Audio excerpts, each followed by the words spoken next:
ketika sidang kabinet, semuanya irit bicara, nggak ada yang bicara gitu. Habis sidang kabinet bersama Prabowo Subianto, seluruh menteri irit bicara gitu. Gak jadi bicara. Nanti speaker ketika ditanya, baca, gitu kan. Dia ngurusi hak asasi manusia, tapi gak ngurusi hak asasi wartawan, nggak ada. Semoga Prabowo bisa memimpin dengan baik, dan menteri-menterinya tidak melenceng dari apa yang kemudian diinginkan oleh Prabowo. Wah, kalau melenceng, pecat saja.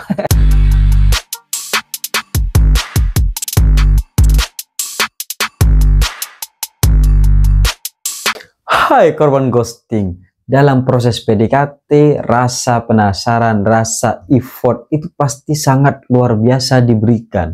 Bahkan tenaga-tenaga ini rasa-rasanya bertambah seperti Ultraman.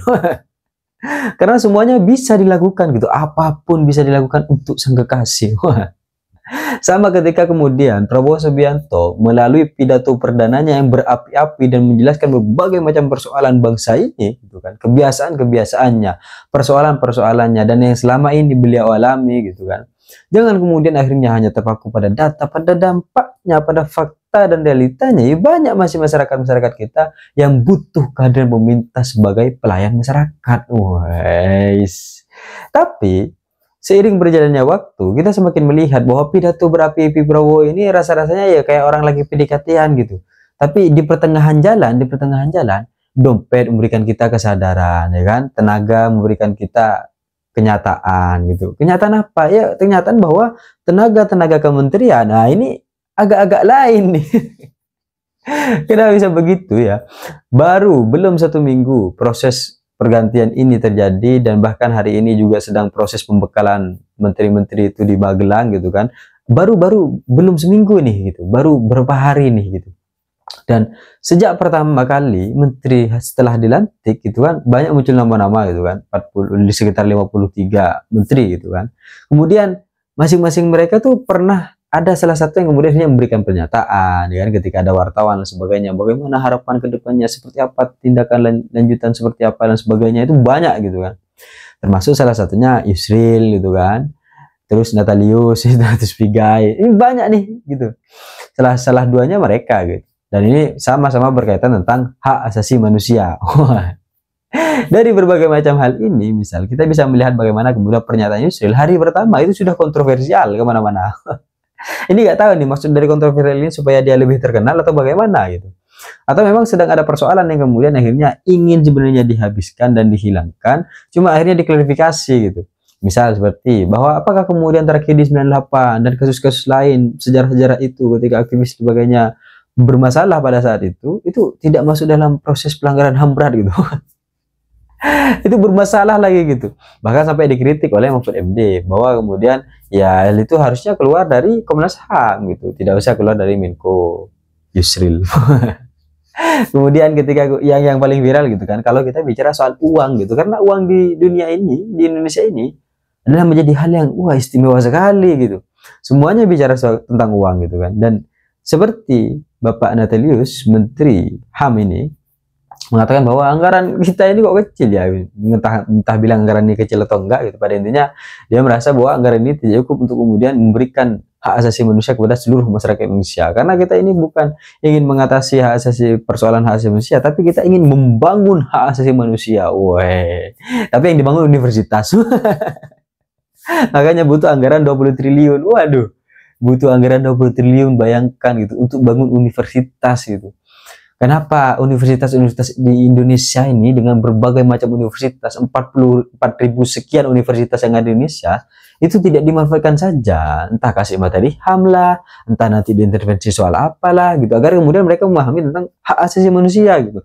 Nggak perlu kita membangun satu universitas yang dipusatkan untuk mempelajari tentang hak asasi manusia. Terintegrasikan saja seluruh universitas yang ada di Indonesia, selesai. Sudah terbangun semua gitu, nggak perlu anggaran 21 triliun, butuh kajian aja untuk materi yang kemudian nanti akan disampaikan, siapa pengajarnya, tim khususnya mana, selesai. Cuma bukan saya menterinya, saya juga tidak terlalu paham tentang HAM gitu kan. Cuma ketika melihat ide gagasan itu, saya rasa-rasanya jadi kayak, kenapa harus universitas hak asasi manusia gitu. Mungkin memang belum disampaikan secara detail sebagaimana, seperti apa dan bagaimana ya. Cuma pada intinya kita sudah punya universitas yang banyak, ya masuk saja dalam proses-proses universitas itu kan sama saja. Tinggal bagaimana nanti digenjot soal penanganan HAM, pengertian HAM, mata kuliah HAM-nya seperti apa. Itu kan soal itu aja. Apalagi perkembangan pendidikan kita kan setiap 5 tahun ini pasti ganti kan. Sama kayak pendidikan misal. Ya ini kurikulum merdeka ini mau digaji lagi seperti apa dan bagaimana. Pokoknya sudah 5 tahun ganti lagi, 5 tahun ganti lagi.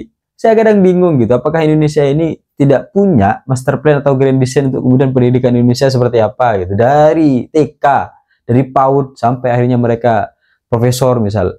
Emang nggak ada master plan-nya seperti apa gitu. Sedangkan kita ingin membangun generasi emas. Nggak tahu emas yang mana ini, emas yang ditambang paling yang mau dibangun. Karena akhirnya dari berbagai macam proses, misal ketika bergantian menteri gitu, ada berbagai macam lagi kurikulum yang akhirnya mau dikaji lagi, apakah kemudian sesuai atau nggak sesuai. Ini kan membuktikan bahwa ternyata nggak ada grand design yang kemudian jelas bagaimana kemudian tahapan-tahapan yang akan dilalui Indonesia untuk keluar dari berbagai macam kebodohan. Misal, oh data kita ternyata anak yang putus sekolah sekian, kemudian orang-orang yang akhirnya selesai kuliah ternyata banyak yang mengangguran gitu. Pengatasan atas semua persoalan itu pemerintah akan mengintervensi bagian mana, apa yang kemudian akan dipersiapkan. Oke, dengan kurikulum merdeka harapannya terintegrasi dengan perusahaan-perusahaan, tapi faktanya kan ya gak gitu juga gitu, karena mau gak mau pendidikan itu memberikan kita berbagai macam pengetahuan, bukan kesiapan kerja. Kalau kesiapan kerja ikut praktek aja, sertifikasi gitu kan, kerja habis itu. Nah, ini nih yang kemudian perlu dibangun. Apa yang kemudian menjadi tujuan dari proses pendidikan Indonesia? Apa membangun karakter, kecerdasan, atau mereka siap jadi pegawai, soal pemimpin, atau soal apa? Nah, grand design itu rasa-rasanya agak pernah ada, sehingga ketika proses bergantian ya terus berganti, terus dikaji lagi. Dan dari berbagai macam kontroversi-kontroversi ini ya biasa, masih awal gitu kan. Sama seperti Menteri Desa. Ini lebih lucu lagi nih. Jadi Menteri Desa itu menyampaikan undangan kepada seluruh jabatan-jabatan sekitar rumahnya, mengundang kepala desa gitu kan, dengan kop surat kementerian. Ini rasa-rasanya jadi acara kementerian nih gitu.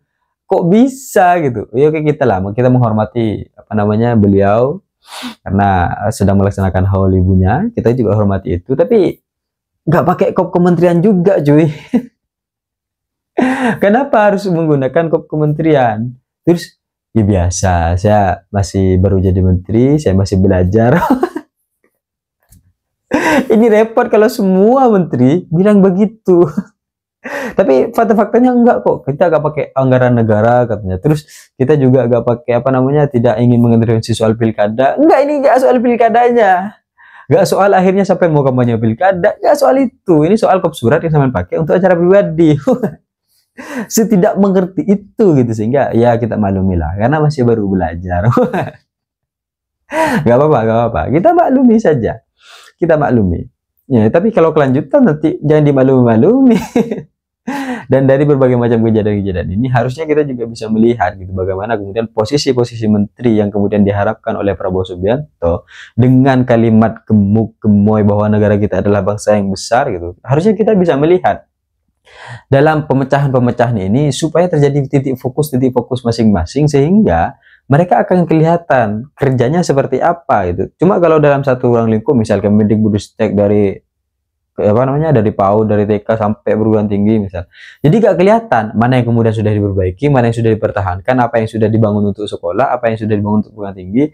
Ini gak bisa kelihatan. Dan ketika sudah ada satu program yang kemudian untuk perguruan tinggi, misalnya BKM, itu seolah-olah sudah ada kemajuan gitu, padahal ya di sekolah-sekolah dasar, zonasi dan sebagainya, ini juga menjadi persoalan gitu.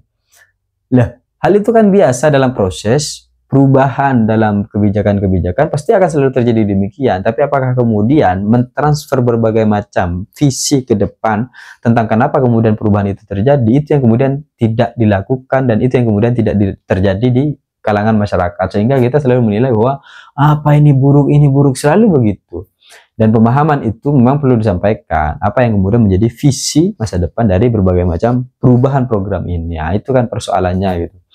Apalagi selain itu juga kan dari kejadian-kejadian berbagai macam menteri ini gitu kan, Yusril, Natalius, kemudian Menteri Desa, kemudian Menteri Pendidikan juga gitu, dari berbagai macam persoalan-persoalannya gitu kan. Ya kita akhirnya jadi melihat ketika sidang kabinet Semuanya irit bicara, nggak ada yang bicara gitu. Habis sidang kabinet bersama Prabowo Subianto, seluruh menteri irit bicara gitu. Gak jadi bicara. Nanti speaker ketika ditanya, baca, gitu kan. Dia ngurusi hak asasi manusia, tapi gak ngurusi hak asasi wartawan, nggak ada. Terus kemudian semuanya irit bicara. Sri Mulyani, asaran sudah mepet katanya, mau asaran repot gitu. Jadi nggak tahu kenapa mereka irit bicara gitu. Kalau di PDIP, Megawati kan menyelotip Ahok untuk kemudian irit bicara, jangan terlalu banyak bicara gitu kan. Prabowo ini selotip seluruh menteri untuk gak bicara. Biar satu, ya oleh siapa? Oleh Hasan Nasbi gitu. Biar Hasan Nasbi yang kemudian menyampaikan hasil sidang kabinet merah putih apa. Yang lain diam saja, gak usah banyak bacot. Karena akhirnya mungkin dari berbagai macam persoalan ini akhirnya Prabowo melihat, ini baru dilantik sudah aneh-aneh orang ini. Merusak stabilitas Prabowo gitu kan. Sedangkan Prabowo di awal menyampaikan, ya anggaran-anggaran yang tidak perlu, proyek-proyek mercusuar itu jangan sampai ada gitu. Kita berikan proyek yang kemudian, kita berikan program yang kemudian langsung berdampak dan manfaat bagi masyarakat gitu. Hentikan proyek-proyek mercusuar, jangan ada lagi gitu. Kemudian jangan ada lagi seremonial kegiatan seremonial yang menghabiskan banyak anggaran itu. Seminar, sosialisasi apa itu gitu kan. Kira-kira begitulah ya. Sehingga dari hal ini mungkin akhirnya Prabowo terbesit gitu. Ini kok masih aja ada yang mental-mental begini. Ini masih aja katanya. Makanya semoga harapannya pasca proses pembekalan menteri-menteri kita di Magelang ya kan, itu bisa menjadikan posisi mereka semakin baik, bisa merubah kebiasaan-kebiasaannya yang selama dulu selalu korupsi dalam sistem, tapi bisa merubah itu semua setelah proses pelatihan ini. Ya, harapannya kan gitu kan ya. Sehingga semuanya yang kemudian menjadi mimpi dan harapan-harapan itu bisa terwujud. Sehingga pidato Prabowo ketika perdana sebagai menteri gitu kan, sebagai presiden, pidato Prabowo sebagai presiden pertama kali di gedung MPR, DPR gitu kan, itu bisa benar-benar terjadi gitu. Kita fokus saja swasembada pangan gitu. Jangan ada proyek mercusuar lainnya.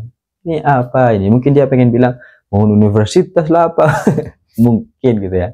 Karena bangun universitas hak asasi manusia ini 20 triliun gitu. Sedangkan anggaran makan gizi gratis itu 71 triliun. Wah, ini repot kalau digabung ini nanti. Bisa bengkak-bengkak ini kan. Kalau sudah bengkak-bengkak ini jalannya nanti gak normal.